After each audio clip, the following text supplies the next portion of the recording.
بسم اللہ الرحمن الرحیم۔ السلام علیکم ورحمۃ اللہ وبرکاتہ۔ عزیز طلبہ، ہم اسلامیات کا چیپٹر 2 پڑھ رہے ہیں اور آج کا ہمارا ٹاپک ہے حج۔ ٹھیک ہے، ارکان اسلام میں سے 4 رکن ہم نے پڑھ لیے ہیں اور یہ 5واں رکن آج ہم پڑھنے جا رہے ہیں۔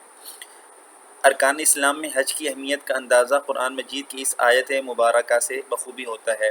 وہ آیت مبارکہ کیا ہے؟ اعوذ باللہ من الشیطان الرجیم، وَلِلَّهِ عَلَى النَّاسِ حِجُّ الْبَيْتِ مَنِ اسْتَطَاعَ إِلَيْهِ سَبِيلًا وَمَنْ كَفَرَ فَإِنَّ اللَّهَ غَنِيٌّ عَنِ الْعَالَمِينَ۔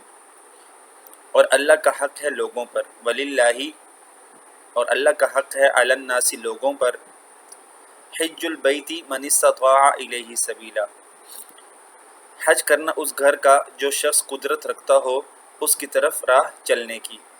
ومن کفرا اور جو نہ مانے فإن اللہ غنی عن العالمین پھر اللہ پرواہ نہیں رکھتا جہان کے لوگوں کی، یعنی اللہ کو کسی کی احتیاج نہیں ہے، اللہ کسی کا محتاج نہیں ہے۔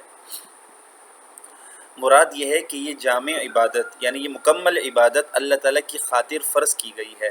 کیا مطلب اللہ تعالیٰ کی خاطر فرض کی گئی ہے؟ یعنی یہ اللہ تعالیٰ کا حق ہے، باقی اللہ تعالیٰ محتاج نہیں ہے بندوں کے، اور اس کا اپنے بندوں پر یہ حق بھی ہے، لیکن اس سے اللہ تعالیٰ کی کوئی اپنی غرض وابستہ نہیں ہے کہ اللہ تعالیٰ کی کوئی غرض ہے، اللہ تعالیٰ کوئی فائدہ ہے اس سے، بلکہ اس کے ذریعے بندوں کو فائدہ پہنچانا مقصود ہے۔ ادائیگی حج کا سب سے بڑا فائدہ گناہوں کی بخشش ہے، یعنی اس سے انسان کے گناہ معاف ہو جاتے ہیں۔ نبی اکرم صلی اللہ علیہ وسلم نے فرمایا، من حج للہ جس نے اللہ کے لیے حج کیا، فلم یرفث ولم یفسق، ٹھیک ہے، اور دوران حج فسق و فجور سے باز رہا، یعنی گناہ کرنے سے باز رہا، رجع کیوم ولدتہ امہ، وہ گناہوں سے اس طرح پاک ہو کر لوٹتا ہے گویا ابھی ماں کے پیٹ سے پیدا ہوا ہو۔ اب اندازہ لگائیے کہ حج کتنا بڑا ایک رکن ہے اور کتنا ثواب کا کام ہے کہ حج جب انسان کرتا ہے اور گناہوں سے باز رہتا ہے دوران حج تو اس طرح پاک صاف ہو جاتا ہے جس طرح کہ ایک نوزائیدہ بچہ ہوتا ہے، ٹھیک ہے، وہ جس طرح گناہوں سے پاک صاف ہوتا ہے، انسان اسی طرح گناہوں سے پاک صاف ہو جاتا ہے، اور یہ بخاری شریف کی حدیث ہے۔ اپنے گناہ گار بندوں کو دنیا ہی میں پاک صاف کر دینے کا یہ انتظام جہاں اللہ تعالیٰ کے کرم کی دلیل ہے، وہیں اس سے فائدہ نہ اٹھانا حد درجے کی ناشکری اور بدبختی ہے۔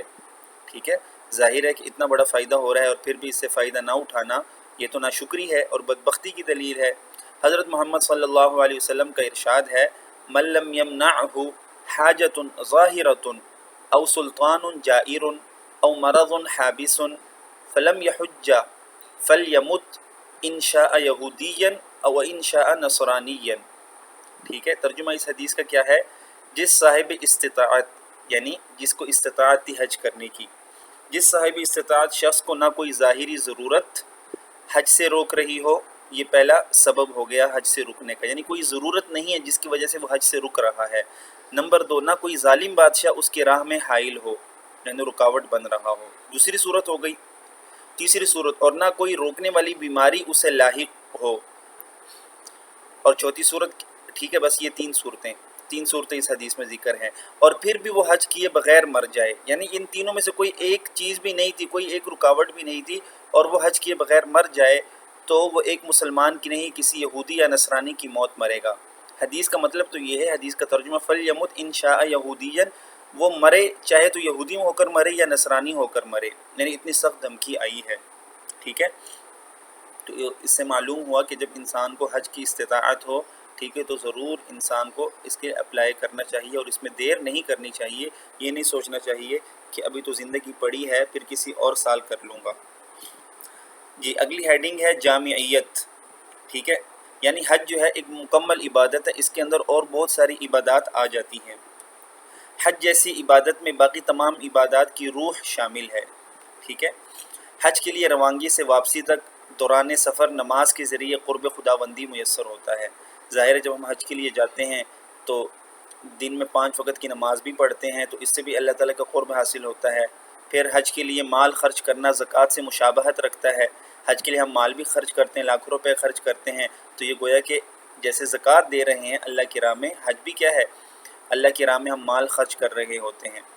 پھر آگے دیکھیے نفسانی خواہشات اور اخلاقی برائیوں سے پرہیز اپنے روزے کی سی کیفیت رکھتا ہے، روزے کی سی کیفیت رکھتا ہے کہ حج میں ہم نفسانی خواہشات سے رکتے ہیں، اخلاقی برائیوں سے رکتے ہیں، تو یہ گویا کہ ہم روزے میں ہیں۔